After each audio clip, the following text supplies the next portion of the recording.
अस्सलाम वालेकुम dear student. आज हमने ideal fluid dynamics mean fluid mechanics 2 का नेक्स्ट अपना टॉपिक पढ़ना है। जो नेक्स्ट टॉपिक आज हमने स्टार्ट करना है वो हमारे पास है स्टीम लाइन। स्टीम लाइन के बारे में आज हमने पढ़ना है। स्टीम लाइन क्या होती है और इसकी डिफरेंशियल इक्वेशन पढ़नी है स्टीम लाइन की। सबसे पहले हम स्टीम लाइन की डेफिनेशन पढ़ेंगे। स्टीम लाइन हमारे पास क्या होती है, तो स्टीम लाइन की डेफिनेशन है हमारे पास, streamline is the line drawn in a fluid such that the tangent to it at every point in the direction of the velocity vector v। Steam line ऐसी line को कहते हैं जिसमें हमारे पास उसके टेंजेंट के साथ साथ उसकी वेलोसिटी की डायरेक्शन को हम क्या करते हैं, एवरी पॉइंट के ऊपर हम चेक आउट करें तो ऐसी जो हमारे पास स्टीम होगी उसको हम स्टीम लाइन मोशन कहेंगे या स्टीम लाइन कह देंगे। ठीक है, उसके बाद नेक्स्ट है हमारे पास स्टीम लाइन की डायरेक्शन। जो स्टीम लाइन होती है वो हमारे पास ऑलवेज फ्लूइड, उसकी जो डायरेक्शन होती है वो फ्लूइड फ्लो की तरफ होती है। जैसे जैसे हमारे पास फ्लूइड फ्लो करेंगे वैसे वैसे उसकी डायरेक्शन चेंज होती जाएगी। तो हमें यहाँ पे यही बोला गया, streamline is the direction of the fluid flow, so there is no fluid flow across the streamline as we for steady flow. हम ये कहेंगे कि हमारे पास जो फ्लूइड मैकेनिक्स है उसकी डायरेक्शन फ्लो करती है फ्लूइड फ्लो की तरफ। अगर हमारे पास फ्लूइड कोई भी एग्जिस्ट नहीं कर रहा स्टीम लाइन के अंदर तो ऐसे फ्लो को हम क्या कह देंगे कि वो हमारे पास नो फ्लूइड फ्लो कर रहा हो तो वो स्टेडी फ्लो को रिप्रेजेंट करेगी, क्योंकि उसकी आल प्रॉपर्टीज क्या हो जाएंगी, रिमेन कांस्टेंट होगी। क्योंकि हमारे पास रिमेन कांस्टेंट वर्ड कांस्टेंट किसके लिए होता है, स्टेडी के लिए।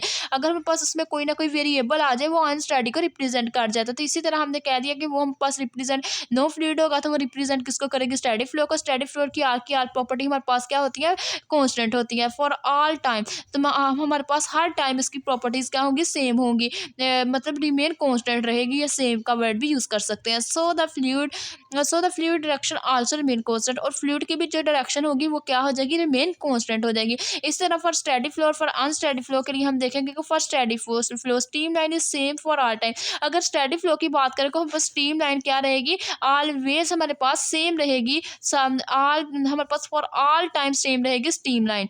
इसी तरह अनस्टेडी के लिए बात करें तो fluid direction varies with time. जब बस फ्लूइड डायरेक्शन होगी अनस्टेडी में वो वेरी करेगी टाइम के रिस्पेक्ट से। So the streamline is change from time to time. जो हमारे पास स्टीम लाइन होगी वो टाइम टू टाइम हमारे पास क्या होती जाएगी, चेंज होती जाएगी। इसी तरह नेक्स्ट हमारे पास है इसकी, हमारे पास डायग्राम है। डायग्राम हमने बनाई कि हम बस इसको वेलोसिटी का नाम दिया, इसको टी मीन।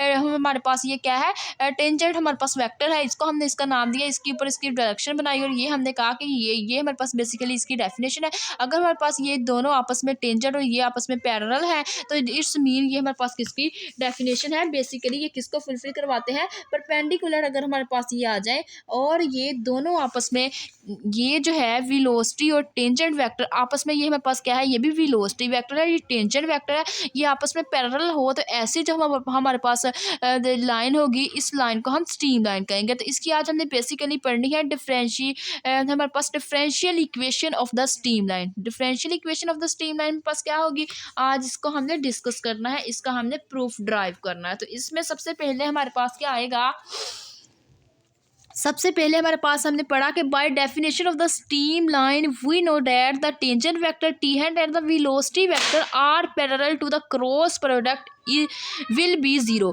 हमारे पास क्या होगा, definition of the streamline की रिस्पेक्ट से उसका टेंजेंट वेक्टर के साथ साथ उसका वेलोसिटी वेक्टर हमारे पास क्या होगा, पैरेलल होगा, उसका जो क्रॉस प्रोडक्ट होगा वो क्या होगा, जीरो होगा। तो हमने ऐसे ही लिख लिया, जो उसका वेलोसिटी है वेलोसिटी के ऊपर वेक्टर आएगा। वेलोसिटी हमारे पास किसकी है, क्रॉस प्रोडक्ट मीन क्रॉस का है, किसको कर रही है, टेंजेंट वेक्टर को, वो इक्वल किसके है, जीरो के। इस डेफिनेशन की हेल्प से हमने लिख लिया। अब हमें पता है जो टेंजेंट होता है बाय डेफिनेशन उसका फार्मूला क्या होता है, T head is equal to D R over D S. अब जिधर जिधर टी हेड है मीन टेंजेंट वेक्टर है उसकी जगह हमने D R over D S put कर देना है। तो हमने क्या किया, यहाँ पे D R over D S put करके हमने इसको इसका एलसीएम लिया। तो जब इसका हमने इसका एलसीएम ले लिया, ये हमें पता है कि जो डी एस है ये क्या हो रहा है, ये इधर डिवाइड हो रहा है, दूसरी साइड पे जाकर जब मल्टीप्लाई करेंगे तो ये जीरो हो जाएगा डी एस। तो यहाँ पे हमारे पास क्या बचेगा, ये बचेगा velocity V cross D R. अब जो हमें पता है कि जो वेलोसिटी होती है यहाँ पे वो हमारे पास किसके इक्वल होती है, वेलोसिटी हमारे पास इक्वल होती है U I plus V J plus W K unit vector. इसी तरह अगर हम देखें कि जो हमारे पास ये हमारे पास डी आर है, जो आर होता है वो हमारे पास पोजीशन वेक्टर कहलाता है, वो हमारे पास इक्वल होता है X I unit vector Y J unit vector plus Z K unit vector. अगर हम इसका डिफरेंशियल ले लें तो वो हमारे पास क्या आ जाता है, वो हमारे पास आ जाता है D X I unit vector plus D Y J unit vector plus D Z K unit vector. तो ये अब हमने क्या करना है, हमारे पास क्रॉस मल्टीप्लाई करवाना है। क्रॉस मल्टीप्लाई में हमें पता है कि जब क्रॉस प्रोडक्ट लेते हैं तो वो हमारे पास डिटर्मिनेंट में आता है। हमने सबसे पहले देखा कि हमने हमारे पास आई जे के यूनिट वेक्टर हमने लिख लिया। लिखने के बाद हमने वेलोसिटी देखी कि वेलोसिटी में पास यू वी डब्ल्यू है, आई के रिस्पेक्ट से यू है तो यू लिख लिया, जे के रिस्पेक्ट से वी है तो वी लिख लिया, के रिस्पेक्ट से डब्ल्यू है तो डब्ल्यू लिख लिया। इसी तरह डी आर की बात की, आई से रिस्पेक्ट से मेरे पास डी एक्स आ रहा है, डी एक्स लिख लिया। उसके बाद नेक्स्ट हमारे पास जे की रिस्पेक्ट से डी वाई आ रहा है, डी वाई लिख लिया। इसी तरह के रिस्पेक्ट से देखा तो डी जी आ रहा था, डी जी लिख लिया। अब हमने क्या किया, आर वन इसको हमने रो की रिस्पेक्ट से इसको एक्सपेंड कर लिया। एक्सपेंड करने से यहाँ से मेरे पास क्या आया, आई हमारे पास वैसे आ गया आई यूनिट वेक्टर, और इसके साथ ये फर्स्ट रो और ये हमारे पास कॉलम क्या हो गया, डिलीट हो गया। तो यहाँ से हमने इन दोनों को क्रॉस मल्टीप्लाई करवाया तो ये वी डी जी माइनस हमारे पास क्या आ गया, W D Y. Similarly next हमने क्या किया, माइनस जे आता है। पहले हमारे पास डिटर्मिनेंट कब सोल्व करें, पहले प्लस आता है फिर माइनस आता है फिर प्लस आता है, ठीक है। हमने यहाँ पे प्लस आ गया, अब इधर माइनस। नेक्स्ट हमने देखा जे। अब हमने फर्स्ट रो और सेकंड कॉलम डिलीट कर देना है। हमने क्या करना है, यू का मल्टीप्लाई करवाया डी जी के साथ माइनस डब्ल्यू को मल्टीप्लाई करवा दिया डी एक्स के साथ, ठीक है। ये हमारे पास डब्ल्यू को यू का मल्टीप्लाई करवाया डी जी के साथ, डब्ल्यू को मल्टीप्लाई करवाया डी एक्स के साथ, इधर मिस्टेक होगी डी एक्स आना है, ठीक है। उसके बाद नेक्स्ट हमारे पास क्या रह गया, प्लस के यूज़ किया फर्स्ट रो और हमने थर्ड कॉलम डिलीट कर दिया।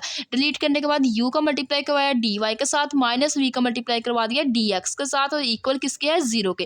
तो ये इक्वल जीरो के आ गया। अब हमने यहाँ पे ये बात की कि जो यहाँ पे आई यूनिट वेक्टर, जे यूनिट वेक्टर और के यूनिट वेक्टर है वो हमारे पास लीनियरली इंडिपेंडेंट है। लीनियरली इंडिपेंडेंट होने की वजह से उसके कितने भी कोफिशिएंट हो गए अब इक्वेशन के अंदर वो हमारे पास क्या हो जाएंगे, इक्वल आ जाएंगे जीरो के। वो ऑलवेज हमारे पास मस्ट भी जीरो ही रहेंगे। उसके बाद हमने क्या किया, ये सारे आई जे के को जीरो कर दिया, और ये जो है V D Z minus W D Y equal इसको जीरो कर रखा फर्स्ट इक्वेशन को।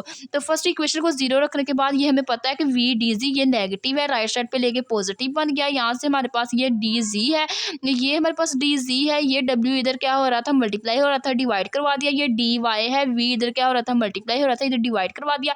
इसको हमने इक्वेशन नंबर 1 का नाम दे दिया। सिमिलरली ऐसे ही हमने क्या करना है, ये वाली इक्वेशन पकड़नी है, इसको हमने सोल्व करना है। ऐसे ही हमने इक्वेशन इसको पकड़ के सोल्व करना है। अब हमने क्या करना है, नेक्स्ट हमने ये टर्म ले लेनी है। नेक्स्ट हमने जे को जब जीरो किया तो ये हमारे पास टर्म इक्वल टू जीरो आ गई है। जब ये टर्म्स इक्वल टू जीरो आ गई तो हमने कह दिया ये यू डी जी है, ये हमारे पास क्या है, माइनस का, राइट साइड पे ले जाएंगे तो क्या हो जाएगा, पॉजिटिव हो जाएगा। ये डी जी हमारे पास इधर ही रहेगा। ये हमारे पास डब्ल्यू क्या मल्टीप्लाई हो रहा है, इधर डिवाइड कर दिया। ये डी एक्स है, इधर यू क्या हो रहा था, मल्टीप्लाई हो रहा था, इसको डिवाइड करवा दिया। इसको इक्वेशन नंबर 2 कह दिया। अब हमने क्या किया, के की रिस्पेक्ट से हमने के को जीरो कर दिया। जब हमने के वेरिएबल्स को जीरो कर दिया तो ये हमारे पास टर्म आ जाएगी U D Y minus V D X equal to zero, इसको रख लेंगे। जब हमने थर्ड टर्म को इक्वल टू जीरो रखा, रखने के बाद ये नेगेटिव है, राइट साइड पे ले गए तो पॉजिटिव टर्म बन गई। अब ये डी वाई यहाँ पे रहने दिया, वी हमारे पास यहाँ मल्टीप्लाई हो रहा है, इस साइड पे डिवाइड करवा दिया। डी एक्स वैसे ही रहने दिया, यू इधर मल्टीप्लाई हो रहा था, इस साइड पे हमने इसको डिवाइड करवा दिया। ये हमारे पास क्या बन गई, इक्वेशन 3। अब हमने क्या कर लिया, इक्वेशन 1 2 3 जितनी भी है उनको हमने कंबाइन कर लिया, मीन कंपेयर कर लिया। कंपेयर करने से जो हमारे पास डी एक्स था वो आ गया D X over U is equal to D Y over V is equal to D Z over W. ये हमारे पास क्या होगी, सारी हमारे पास इसकी ये इसकी बन गई हमारे पास स्ट्रीम लाइन की इक्वेशन, डिफरेंशियल इक्वेशन ये हमारे पास आ गई स्ट्रीम लाइन की।